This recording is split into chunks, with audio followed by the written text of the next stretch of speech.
जय माता दी दोस्तों। माँ दुर्गा की नव शक्तियों का दूसरा रूप माँ देवी ब्रह्मचारिणी का है। उनकी पूजा करने से साधक के भाग्य में वृद्धि होती है। पौराणिक कथाओं के अनुसार माँ देवी ब्रह्मचारिणी साक्षात ब्रह्मा जी का रूप है, अर्थात तपस्या का मूर्तिमान रूप है। मान्यता है कि देवी की विधि अनुसार आराधना करने से हर क्षेत्र में विजय की प्राप्ति होती है। साथ ही लालसाओं से मुक्ति के लिए माँ ब्रह्मचारिणी का ध्यान किया जाता है। नवरात्रों के दूसरे दिन माँ ब्रह्मचारिणी की पूजा विधि और भोग के बारे में चलिए मैं आपको विस्तार से बताता हूँ। माँ ब्रह्मचारिणी का रूप मन को मोह लेने वाला है। देवी सफेद रंग की साड़ी धारण करती हैं। उनके एक हाथ में कमंडल और एक हाथ में माला होती है। मान्यताओं के अनुसार नवरात्रि के दूसरे दिन इनकी पूजा करने से भक्तों को ज्ञान का आशीर्वाद मिलता है और उनके सुखों में वृद्धि होती है। अब दोस्तों चलिए मैं आपको माँ ब्रह्मचारिणी की पूजा विधि के बारे में बता देता हूँ। नवरात्रों के दूसरे दिन माँ ब्रह्मचारिणी की पूजा की जाती है। ऐसे में पूजा के लिए ब्रह्म मुहूर्त में उठकर स्नान कर लेना चाहिए। फिर सभी पूजा की सामग्रियों के साथ पूजा स्थान पर अपनी जगह ले लें। अब माँ ब्रह्मचारिणी जी को फूल की माला पहनाएं। इसके बाद अक्षत, रौली, चंदन आदि चढ़ाएं। इस दौरान भोग स्वरूप पंचामृत चढ़ाएं और मिठाई का भोग लगाएं। माँ ब्रह्मचारिणी को पान, सुपारी और लौंग अर्पित करें। अंत में दीप जलाकर माता की आरती करना शुरू कर दें और अपनी गलतियों के लिए माता रानी से क्षमा मांग लें। अब चलिए दोस्तों मैं माता रानी के भोग के बारे में आपको बता देता हूँ।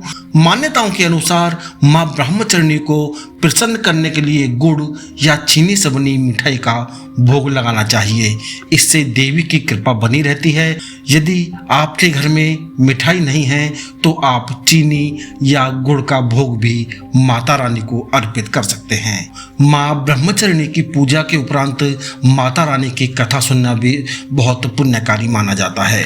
चलिए दोस्तों अब मैं माता रानी की कथा आपको सुनाता हूँ। दोस्तों पूर्व जन्म में माता ब्रह्मचारिणी ने पर्वतों के राजा हिमालय के घर पुत्री के रूप में जन्म लिया था। साथ ही नारद जी के आदेश से भगवान शिव को पति रूप में प्राप्त करने के लिए उन्होंने घोर तपस्या की थी। इस कठिन तपस्या के कारण इन्हें तपस्विनी अर्थात ब्रह्मचारिणी नाम से जाना जाता है। 1000 वर्ष तक इन्होंने केवल फल फूल खाकर बिताए और 100 वर्षों तक केवल जमीन पर रहकर शाक का निर्वाह किया। कुछ दिनों तक कठिन उपवास रखे और खुले आकाश के नीचे वर्षा और धूप के घोर कष्ट सहे। 3000 वर्ष तक इन्होंने टूटे हुए बेलपत्र खाए और भगवान शंकर की आराधना करते रहीं।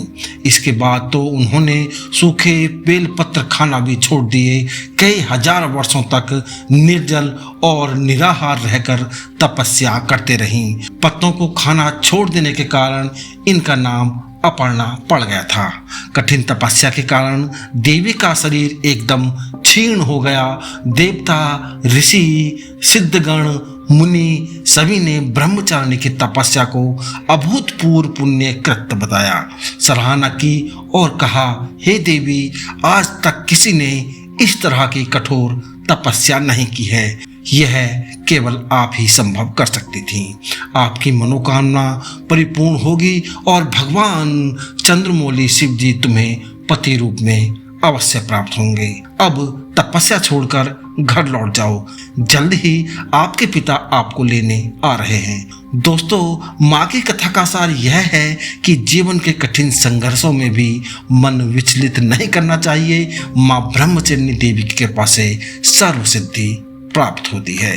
दोस्तों ऐसे ही वीडियो देखने के लिए चैनल को सब्सक्राइब करके वीडियो को लाइक कर दें और माता रानी की कृपा बनी रहे इसलिए कम से कम 3 दोस्तों को शेयर जरूर कर दें और जाते जाते कमेंट बॉक्स में जय माता दी लिखना बिल्कुल ना भूलें।